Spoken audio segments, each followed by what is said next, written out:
अखियां उड़ेकदियां आजा मां तेनू मेरी अखियां उड़ेकदियां। तेरे बिना कौन तेरे लाल को संभाले मां, तेरे बिना कौन तेरे लाल को संभाले मां। आके एक बार मुझे गले से लगा ले मां, आके एक बार मुझे गले से लगा ले मां। प्यासा तेरे प्यार दा तेरे मां दीदार दा, अखियां उड़ेकदियां अखियां उड़ेकदियां दिल वाजा मारदा। आजा मां आजा मां आजा मां आजा मां आजा मां आजा मां तेनू मेरी अखियां उड़ेकदियां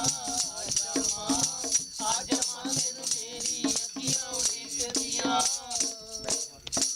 दर्श दिखा के मेरे सारे दुख टाल मां, दर्श दिखा के मेरे सारे दुख टाल मां, दर्श दिखा के मेरे सारे दुख टाल मां, दर्श दिखा के मेरे सारे दुख टाल मां। भिक्षा दया की मेरी झोली में डाल मां, भिक्षा दया की मेरी झोली में डाल मां। दुख इंतजार दा दिल नहीं सहारदा, अखियां उड़ेकदियां दिल वाज मारदा। आजा मां आजा मां आजा मां आजा मां आजा मां तेनू मेरी अखियां उड़ेकदियां आजा मां तेनू मेरी अखियां उड़ेकदियां। बोल साचे दरबार की जय, सच्ची जोता वाली माता तेरी सदा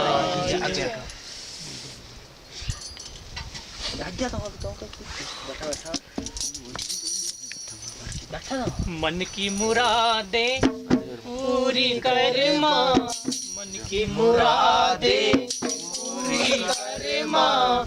दर्शन करने को मैं तो आऊंगी मां, दर्शन करने को मैं तो आऊंगी।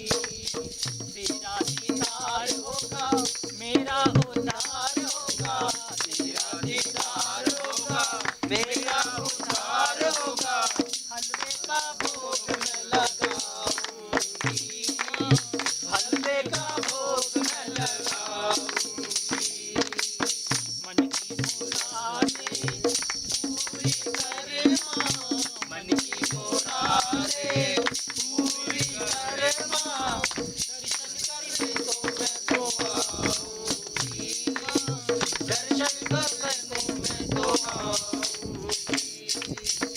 तू है बाकी जान दे मुझको अपना जान दे।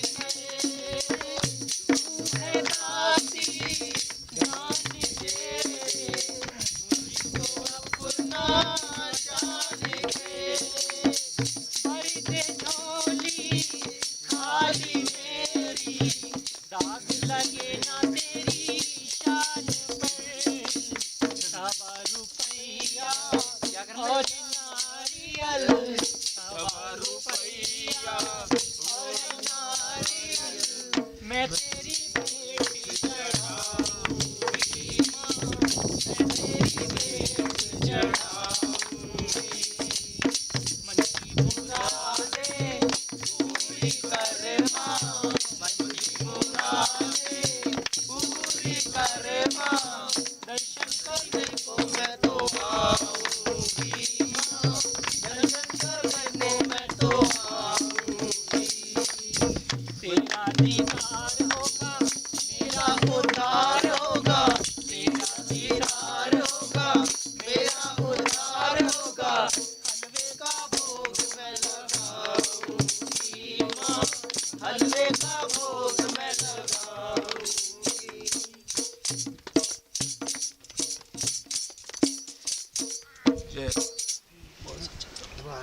माता जिनको याद करे वो लोग निराले होते हैं। माता जिनका नाम पुकारे वो किस्मत वाले होते हैं। चलो बुलावा आया है, माता ने बुलाया है। चलो बुलावा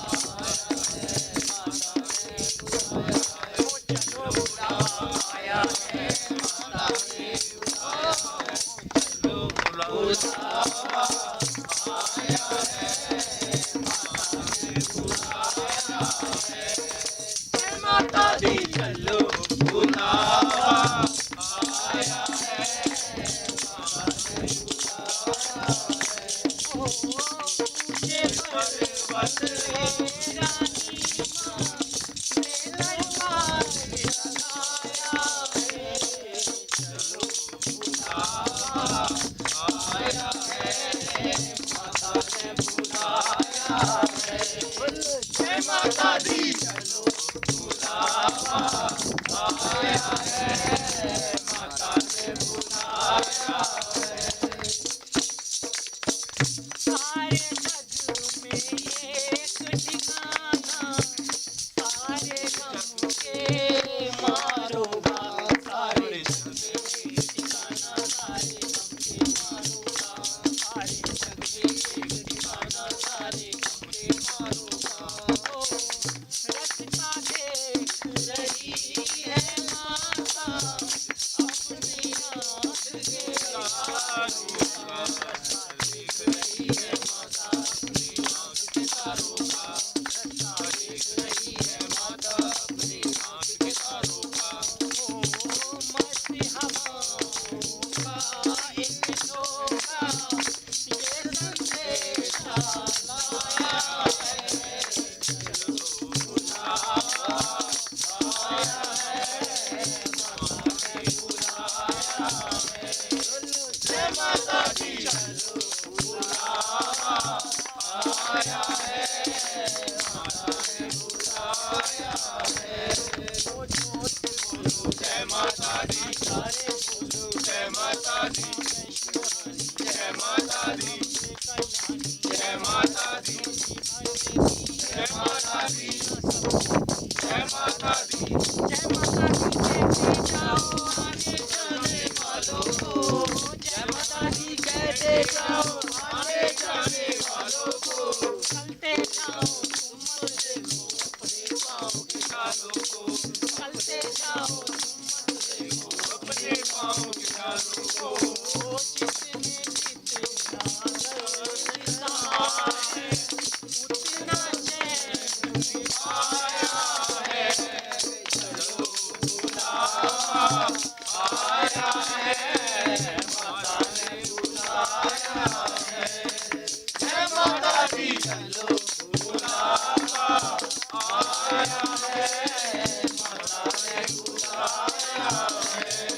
ऊंचे पर्वत पे रानी माँ ने दरबार लगाया है।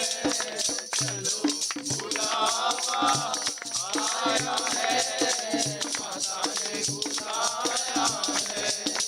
बोलते बोलो जय माता दी, जय माता दी, जय माता दी, जय माता दी, जय माता दी, जय माता दी, जय माता दी, जय माता दी, जय माता दी, जय माता दी। बोल सच्चे दरबार की अभी और पूरा कर देंगे, अभी कर लेंगे बेटे। अब कल चले जाना ना। नहीं अभी जाने अभी करने के बाद फिर 2-3 बेटे। जा माई मेरी सचियाँ जोता वाली माता तेरी सदाई। मैं अनिमा आदि सिद्धि में किरणों से आवर्त भवानी का ध्यान करता हूँ। उनके शरीर का रंग लाल है, नेत्रों में करुणा लहरा रही है, हाथों में पाश अंकुश पान और धनुष शोभा पाते हैं। ऋषि कहते हैं चंद्रमुन नामक महादैत्यों के मारे जाने तथा बहुत सी सेना का संहार हो जाने पर दैत्यों के राजा प्रतापी शंभु के मन में बड़ा क्रोध हुआ और उसने दैत्यों की संपूर्ण सेना को युद्ध करने के लिए कूच करने की आज्ञा दी। वह बोला, आज युद्ध नाम के 86 दैत्य सेनापति अपनी सेनाओं के साथ युद्ध के लिए प्रस्थान करें। कम्बू नाम वाले दैत्यों के 84 सेना नायक अपनी वाहिनी से गिरे यात्रा करें। 50 कोटि कुल के और 100 धूम्र कुल के असुर सेनापति मेरी आज्ञा से सेना सहित कूच करें। काल के 2 मौर्य और काल के असुर भी युद्ध के लिए तैयार हो मेरी आज्ञा से तुरंत प्रस्थान करें। भयानक शासन करने वाला असुराज शंभु इस प्रकार आज्ञा दे शस्त्रों बड़ी सेनाओं के साथ युद्ध करने के लिए प्रसिद्ध हुआ। उसकी अत्यंत भयंकर सेना आती देख चंडिका ने अपने धनुष की डंकार और पृथ्वी के आकाश के बीच का भाग बुझा दिया। राजा ने इस तरंतर देवी के सिंह ने भी बड़े जोर से दहाड़ना आरंभ किया। फिर अंबिका ने घंटे के शब्द से उस ध्वनि को और भी बढ़ा दिया। धनुष की डंकार, सिंह की दहाड़ और घंटे की ध्वनि से संपूर्ण दिशाएं गूंज उठी। उस भयंकर शब्द ने काली ने अपने विकराल मुख को और भी बढ़ा लिया। इस प्रकार वे बेचैनी हुई। उस तबलात को सुनकर दैत्यों की सेनाओं ने चारों ओर से आकर चंडिका देवी और सिंह तथा काली देवी को क्रोधपूर्वक घेर लिया। राजन इस बीच में असुरों के विनाश तथा असुरों के देवताओं के अद्भुत के लिए ब्रह्मा, शिव, कार्तिकेय, विष्णु तथा इंद्र आदि देवताओं की शक्तियां जो अत्यंत पराक्रम और बल से संबंधी उन्हीं के शरीर से निकलकर उन्हीं के रूप में चंडिका देवी के पास गई। जिस देवी का जैसा रूप, जैसी वेशभूषण, जैसा वाहन है, ठीक वैसे ही साधनों से संपन्न हो शक्ति असुरों से युद्ध करने के लिए आई। सबसे पहले हंसयुक्त विमान पर बैठी हुई हंस अक्षूत्र और कमंडल से संशोभित ब्रह्मा जी की शक्ति उपस्थित हुई, जिन्हें ब्रह्माणी कहते हैं। महादेव की शक्ति पृष्ठ पर करोड़ों हाथ में शस्त्र धारण किए, महानाग का कंगन पहने और मस्तक में चंद्ररेखा से भूषित तो वहां आ पहुंची। कार्तिक जी शक्ति रूपा जगदम्बिका उन्हीं का रूप धारण के श्रेष्ठ मयूर पर करोड़ों हाथों में शक्ति के लिए दुष्टों से युद्ध करने के लिए आई।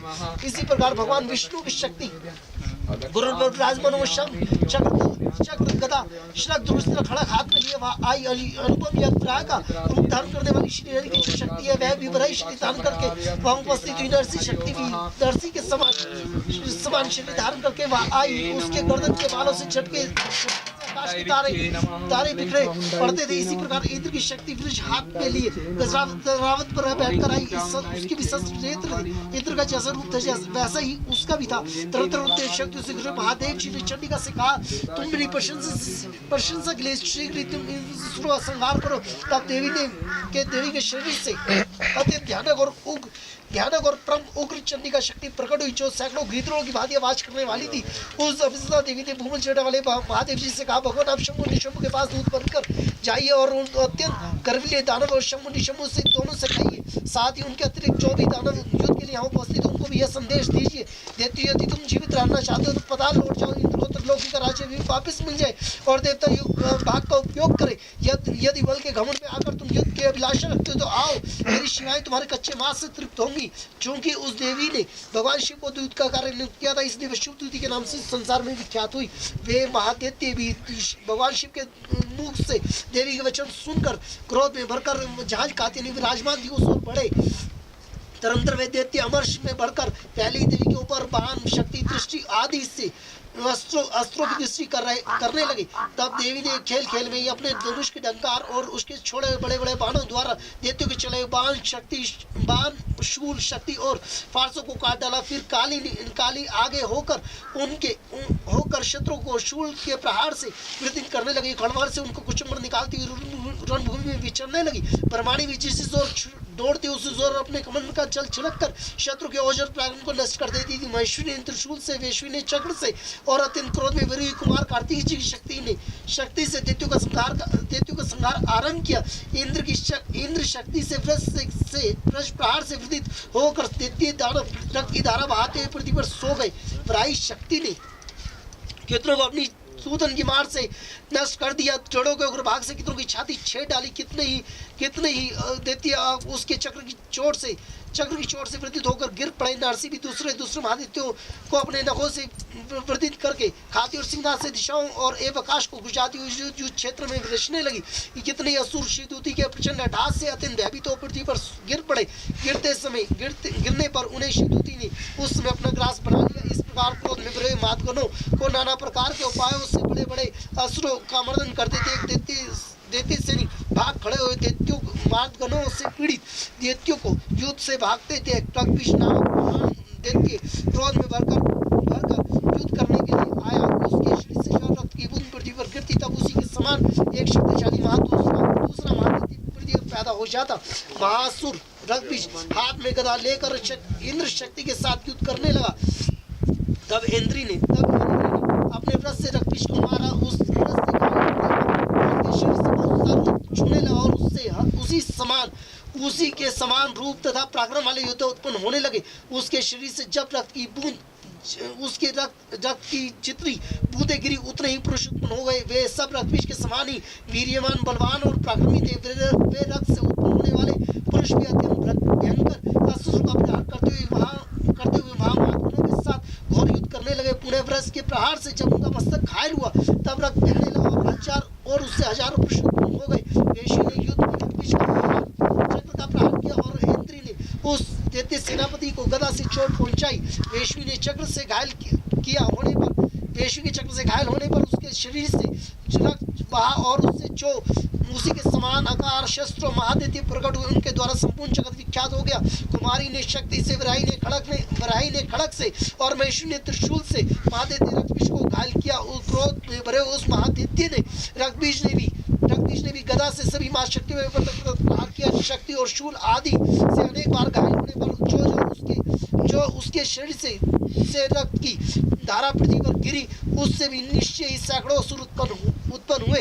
इस प्रकार उन महादित्यों के रक्त से प्रकट हुए उन असुरों द्वारा समूह जगत विख्यात हो गया। इससे उन देवताओं को बड़ा भय हुआ। देवताओं को उदास देखकर चंडिका ने काली से कहा, शीघ्रतापूर्वक कहा, चामुंडे तुम अपना मुख और भी फैलाओ तथा मेरे शस्त्रपात से गिरने वाले रक्त बिंदु और उनसे उत्पन्न होने वाले महादित्यों को तुम अपने इस उतावले मुख से खा जाओ। इस प्रकार रक्त से उत्पन्न होने वाले महादित्यों का शरण करती हुई तुम रण में विचरती रहो। ऐसा करने से उस रक्त दैत्य का सारा रक्त क्षीण हो जाने पर उसे भी नष्ट हो जाएगा। उन भयंकर दैत्यों को जब तुम खा जाओगी तब दूसरे नए दैत्य उत्पन्न नहीं हो सकेंगे। काली से यूं कहकर चंडिका ने शूल से रक्तबीज को मारा और काली ने अपने मुख से उसका रक्त ले लिया।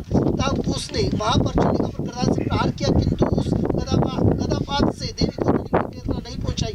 रक्तबीज के घायल शरीर से बहुत सारा गिरा, किंतु जो ही गिरा तो ही वह चामुंडा ने उससे मुख में ले लिया। रक्त गिरने से काली के मुख में जो महादित्य उत्पन्न हुए उन्हें भी वह चट कर गई। उसने रक्तबीज का भी रक्त पी लिया। तदनंतर देवी ने रक्तबीज को, जिसका रक्त चामुंडा ने पी लिया था, व्रज, बाण, खड़क और तिष्टि आदि से मार डाला। राजन इस प्रकार शस्त्रों के समुदाय से आहत एवं रक्तहीन हुआ। महादित्य रक्तबीज पृथ्वी पर गिर पड़ा। नरेश्वर, इससे देवताओं को अनुपम हर्ष की प्राप्ति हुई और मातकर उन असुरों के रक्तपान से मत सा उदम होकर नृत्य करने लगा। जय माई मेरी सच्चियां जोता वाली माता तेरी सदाई जय, दुष्टों का नाश करने वाली महारानी तेरी सदाई जय। मैं अर्धनारेश्वर की श्री विरंग में निरंतर शरण लेता हूँ। उनका वरण बंदूक पुष्प और सोन के समान रत्न मिश्रित है। वह अपनी भुजाओं में सुंदर अक्षयमाला, पाश, अंकुश और मुद्रा धारण करता है। आज चंद्र उसका आभूषण है तथा वह 3 नेत्रों से संशोभित है। राजा ने कहा, भगवान, मैं आपने रक्तबीज के वध के संपन्न रखने वाली देवी श्रीत का मौसम मुझे बतलाया है। आप रक्तबीज के मारे जाने पर अत्यंत क्रोध में भरे शंभु ने जो कर्म किया मैं उसे सुनना चाहता हूँ। ऋषि ने कहा, राजन, युद्ध में रक्तबीज तथा अन्य दैत्यों के मारे जाने तथा शंभु को शंभु निशंभु की क्रोध की सीमा न रही, अपनी विशाल सेना को इस प्रकार मारी जाती देख निशंभु ने अमर्ष में भरकर देवी की ओर दौड़ा और उसके साथ असुर की प्रधान सेना थी। उसके आगे पीछे तथा पाश भाग में बड़े बड़े असुर थे, वो जो क्रोध से ओट चबाते हुए देवी को मार डालने के लिए आए। महापराक्रमी शंभु भी अपनी सेना को मार्दगणों के से युद्ध करके क्रोधवश चंडिका को मारने के लिए आ पहुंचा। तब देवी के साथ शंभु और निशंभु का घोर संग्राम छिड़ गया। वह दोनों दैत्य मेघों की भांति